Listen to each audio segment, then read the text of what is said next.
नमस्कार दोस्तों, मेरा नाम है आशुतोष मानके और आप देखना शुरू कर चुके हैं डायनामिक इम्पल्शन। आज के इस वीडियो में हम बात करेंगे 1 दिसंबर 2023 के करंट अफेयर्स की।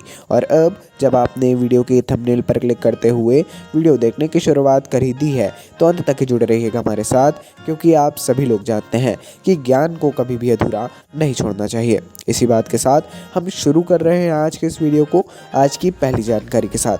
आइए पहली जानकारी, केंद्रीय महिला एवं बाल विकास तथा अल्पसंख्यक कार्य मंत्री श्रीमती स्मृति जुबिन ईरानी ने हाल ही में विज्ञान भवन में एक राष्ट्रीय आउटरीच कार्यक्रम में आंगनवाड़ी प्रोटोकॉल फॉर दिव्यांग का शुभारंभ किया है।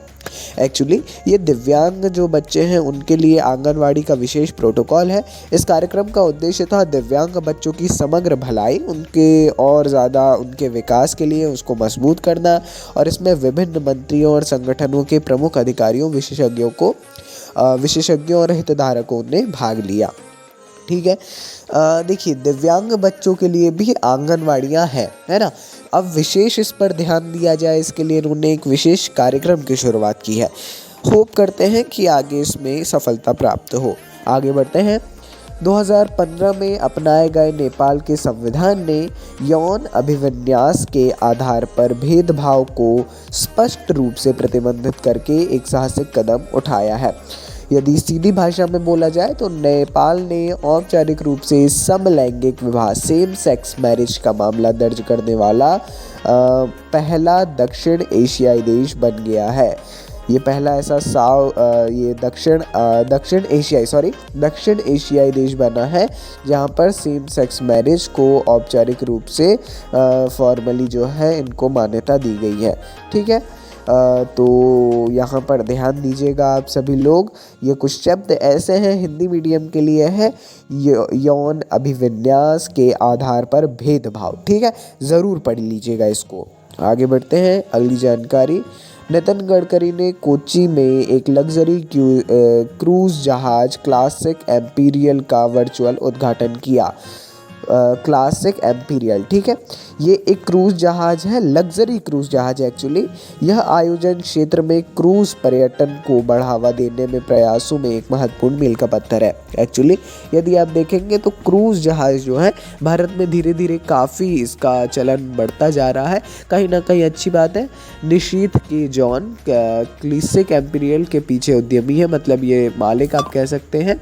और यह जहाज जैसे केरल में निर्मित अपनी तरह का बड़ा जहाज माना जाता है, एक समय में 150 लोगों को समायोजित कर सकता है। काफ़ी अच्छी बात है, काफ़ी बड़ी बात है, ज़रूर पढ़ लीजिएगा, इस बारे में इम्पॉर्टेंट है। आगे बढ़ते हैं। अगली जानकारी, अडानी पावर लिमिटेड ने गुजरात के मुंद्रा पावर प्लांट में अपने अग्रणी हरित अमोनिया दहन पायलट प्रोजेक्ट की घोषणा की। एक्चुअली अडानी पावर लिमिटेड ने गुजरात के मुंद्रा पावर प्लांट में अपने एक अमोनिया दहन पायलट प्रोग्राम की शुरुआत कर दी है। यह पहल टिकाऊ प्रथाओं को अपनाने और अपने कार्बन पदचिह्न को कम करने की एपीएल मतलब अडानी पावर लिमिटेड की प्रतिबद्धता के अनुरूप है।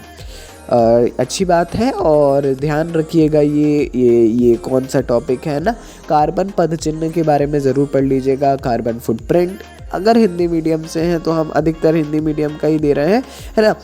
इंग्लिश मीडियम वाले भी इसमें पढ़ते हैं जितना हमको पता है, इसीलिए उनके लिए भी। आगे बढ़ते हैं। COP28 जलवायु परिवर्तन पर संयुक्त राष्ट्र framework convention UNFCCC United nation framework convention ऐसा करके है ये, इसका फुल फॉर्म बिल्कुल क्लियरली फॉर क्लाइमेट चेंज है आई थिंक। इसमें पार्टियों का ये 28वां सम्मेलन, कॉन्फ्रेंस ऑफ पार्टीज़, इसका 28th जो समिट है वो आयोजित किया गया है। कहाँ पर किया गया है तो इसको आयोजित किया गया है दुबई UAE में। यह एक वैश्विक शिखर सम्मेलन है जहां विश्व नेताओं, नीति निर्माता, वैज्ञानिक और कार्यकर्ता जलवायु परिवर्तन पर चर्चा करने और कार्यवाही करने के लिए एक साथ आते हैं।